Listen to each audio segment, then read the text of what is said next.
ప్రియమైన స్నేహితులారా, మీ అందరికీ మన ప్రభువును రక్షకుడైన యేసుక్రీస్తు నామంలో వందనాలు, శుభాలు తెలియజేస్తున్నాను. ఈరోజు మనము తెలుసుకోబోయే మిషనరీ గారి పేరు స్టాన్లీ జోన్స్.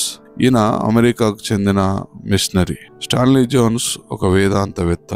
భారతదేశంలో క్రిస్టియన్ ఆశ్రమ్ అనే ఉద్యమ ఆవిర్భకులుగా ఆయన పేరుగాంచారు. స్టాన్లీ 17 సంవత్సరాల వయసులో క్రీస్తును తన సొంత రక్షకునిగా అంగీకరించి కెంటకీలోని ఆస్టరీ కళాశాల నుండి న్యాయశాస్త్రంలో పట్టభద్రుడయ్యాడు. ఒక న్యాయవాది అవ్వాలనుకున్న అతను దేవుని పిలుపుకు విధేయత చూపిన వాడై తాను ఎంచుకున్న లక్ష్యాన్ని విడిచిపెట్టి దేవుని పరిచర్య చేయుటకు ముందుకు వచ్చాడు. కాగా 1907వ సంవత్సరంలో మెథడిస్ట్ ఎపిస్కోపల్ సంఘము ద్వారా అతను మిషనరీగా భారతదేశానికి పంపించబడ్డాడు. భారతదేశంలో అతను ఒకసారి రైల్లో ప్రయాణం చేస్తున్నప్పుడు ఒక ముస్లిం సహోదరుడు ఆయనను కలుసుకోవడం జరిగింది. మిషనరీగా తనకున్న ఉత్సాహం వలన స్టాన్లీ ఆ వ్యక్తికి మత్తయి సువార్తలో ఉన్న కొండ మీద ప్రసంగాన్ని చదివి వినిపించారు. అప్పుడు ఆ వ్యక్తి, మా పవిత్ర పుస్తకం కూడా దీనిని చెబుతుంది, అన్ని మతాలు ఒక్కటే, మార్గాలు మాత్రమే వేరు అని అన్నారు.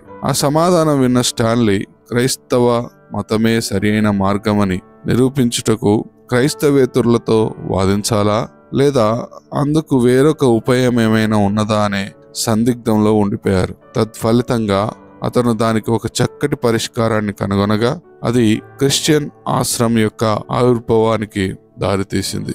వారి మతాలు ఏం చెబుతున్నాయి, క్రైస్తవ మతం ఏం చెబుతుంది అనే విషయాలు చర్చించుటకు ఇతరులను ఆకర్షించే సదుపాయముగా ఈ క్రిస్టియన్ ఆశ్రమం నెలకొంది. ఆ చర్చలను అతను సువార్తను ప్రకటించుటకు ఒక మార్గముగా ఉపయోగించారు. సువార్తను ప్రకటించుటకు అతను అవలంబించిన ఆ నూతన విధానం క్రైస్తవ్యం వైపునకు ప్రజలు తిప్పబడుటకు, పాశ్చాత్య సంస్కృతిని ఒక ఎరగా వాడకుండా యేసుక్రీస్తును లోకరక్షకునిగా కనపరిచింది. నూతన విధానంతో కూడుకున్న అతని పరిచర్యను స్టాన్లీ అమెరికా, కెనడా మరియు జపాన్ మొదలగు అనేక దేశాలకు విస్తరింపజేశారు. యేసుక్రీస్తుకు సంపూర్ణముగా జీవితాలను సమర్పించుటను ముఖ్యాంశముగా కలిగి ఉన్న ఉపన్యాసాలను మరియు ప్రసంగాలను తన జీవిత కాలంలో వేల సంఖ్యల్లో ఇచ్చారు జోన్స్.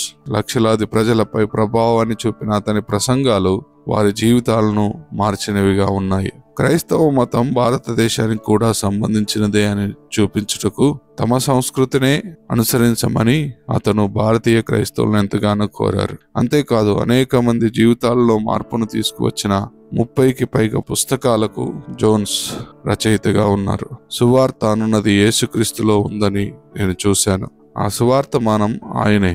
నాకు ఉన్న ఒకే ఒక కర్తవ్యం ఏమిటంటే జీవించడం మరియు ఆయనను ప్రకటించడం అనునవి. తనకున్న లక్ష్యాన్ని గురించి జోన్స్ పలికిన మాటలు తాను పేర్కొన్న విధంగానే ఈ లోకంలో తన కర్తవ్యాన్ని నెరవేర్చిన తర్వాత 90 సంవత్సరాల మంచి వృద్ధాప్యం ముందు స్టాన్లీ జోన్స్ మహిమలో ప్రవేశించారు. ప్రియమైన వారలారా, ఎటువంటి విభేదాలు తలెత్తకుండా మీ చుట్టూ ఉన్న వారికి మీరు ఏ విధంగా సువార్తను ప్రకటిస్తున్నారు ఒకసారి పరిశీలన చేసుకుందామా?